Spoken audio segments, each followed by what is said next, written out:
కేంద్ర ప్రభుత్వం అమలు చేస్తున్న పథకాలను ప్రజల్లోకి తీసుకెళ్లడమే వికసిత్ భారత్ సంకల్ప యాత్ర ఉద్దేశమని గాజువాక బీజేపీ కన్వీనర్ కరణంరెడ్డి నరసింగారావు అన్నారు. జీవీఎంసీ 66వ ward BC road Union bank వద్ద జరిగిన వికసిత్ భారత్ సంకల్ప యాత్ర కార్యక్రమంలో ఆయన ముఖ్య అతిథిగా పాల్గొని మాట్లాడారు. ప్రధాని నరేంద్ర మోదీ అమలు చేసిన ప్రతి పథకం పేదల దరి చేరిందన్నారు. పథకాల పట్ల ప్రజల్లో చైతన్యం తెస్తున్నామని చెప్పారు. కేంద్రం అనేక పథకాలకు నిధులు కేటాయిస్తున్నప్పటికీ రాష్ట్ర ప్రభుత్వం దానిని ప్రజలు తెలియజేయడం లేదన్నారు. ఉజ్వల పథకం ద్వారా ఉచిత గ్యాస్ కనెక్షన్లు, ఆయుష్మాన్ భారత కార్డు ద్వారా దేశవ్యాప్తంగా వైద్యం పొందేలా పథకాన్ని అమలు చేశారన్నారు. పీఎం విశ్వకర్మ యోజన పథకం పేదలకు గొప్ప వరం లాంటిదని పేర్కొన్నారు.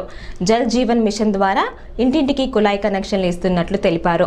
2047 నాటికి దేశం ఆర్థికంగా మొదటి స్థానానికి చేరుకుందని తెలిపారు.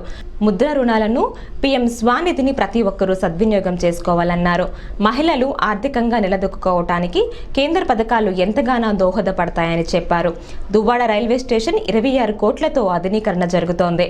రాష్ట్ర ప్రభుత్వం భూములు కేటాయించకపోవటం వల్లనే రైల్వే జోన్ సాధ్యపడలేదన్న విషయాన్ని ప్రతి ఒక్కరూ గుర్తించాలన్నారు.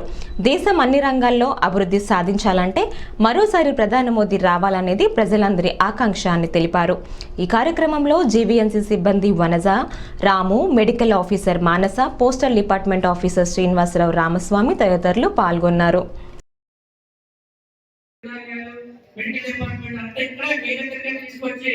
మీకు అర్హత ఉంటే ఆ యొక్క పథకాలు ఇక్కడే చేసేవారికి మేము రావడం జరిగింది.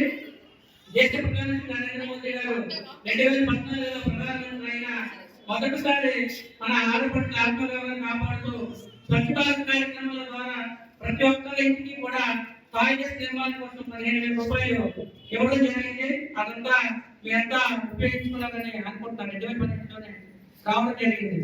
తర్వాత ప్రధానమంత్రి మోదీ గారు ఇల్లు లేని వాళ్ళ కోసం ఎవరైనా ఇల్లు పెట్టుకుంటే కేంద్ర ప్రభుత్వం తరఫు నుంచి 1,50,000 రూపాయలు ఇవ్వడం జరుగుతుంది. అది కూడా చాలా మంది ఉపయోగిస్తున్నారు. హౌసింగ్ ఫర్ ఆల్ స్కీమ్, అదేవిధంగా పిఎం 30,000 ఇస్తుంది.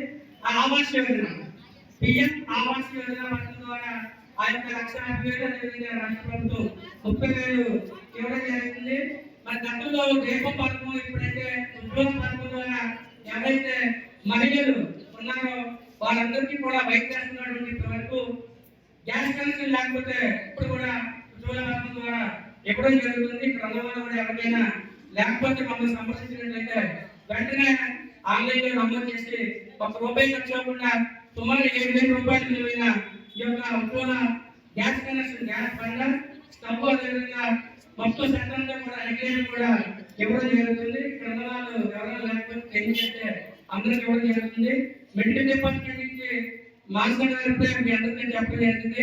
ఆయుష్మాన్ భారత్ కార్డు, మనకు ఆరోగ్యం బాగానే ఏదైనా హాస్పిటల్కి అయితే లక్షల బిల్లు ఎప్పుడు పాల్గొతున్నారు.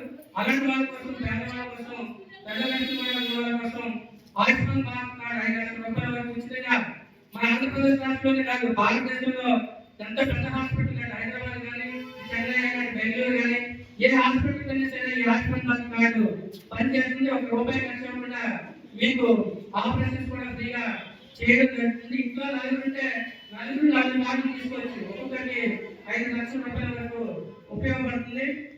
అదేవిధంగా మనకి గతంలో ఇంట్లో నీళ్లు తెచ్చారు, నేలభాగంలో బోర్కి వెళ్ళి నీళ్ళు తెచ్చుకునేవారు. కానీ ప్రధానమంత్రి మోదీ గారు మనకి ప్రతి ఒక్క ఇంటికి కూడా మరి గ్యాస్, మనకి నాలా కనెక్షన్, ఏదైతే కుళాయి కనెక్షన్స్ ఉన్నాయో కుళాయి కనెక్షన్స్ కూడా అందరికి ఇవ్వడం జరిగింది.